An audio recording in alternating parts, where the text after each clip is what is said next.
Let's get started. Sean, why don't you give us your favorite bet for Wednesday? Just give it to us. Let's jump right in. Bam Adebayo under 9.5 rebounds against the Chicago Bulls, minus 132. Best price is on FanDuel. Sean, let's discuss Bam Adebayo. Kind of a murky feel to his game to me in those NBA playoffs, more specifically when he played against the Sixers in the playoffs. You're looking at it like, okay, Joel Embiid's got the eye issue, and then Bam was just feasting. And then when he played the Celtics, Boston did a real nice job of trying to mitigate his strengths inside. But why is this a good spot for Bam against the Bulls?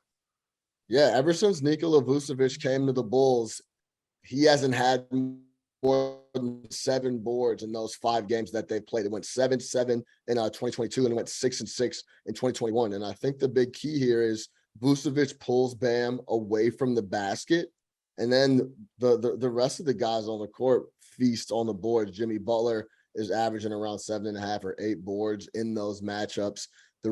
He's always getting pulled away from the basket, dealing with Vucevic, and he likes to stretch. Okay, very good. Jay, what do you got? Best bet. We rolling with the Nuggets here, minus the 7.5 up against the new look Utah Jazz. A lot of excitement with this basketball team because Jamal Murray's back. I'm looking forward to watching him play again. I think the basketball world, the Western Conference, has been robbed.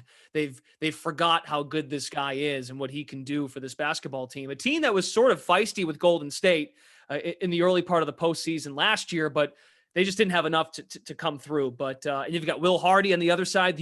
Utah feels like they're ready to blow this thing up. They're in the Wembanyama sweepstakes. It feels like already, and the season hasn't even started. But why do you like the Nuggets with a big number here?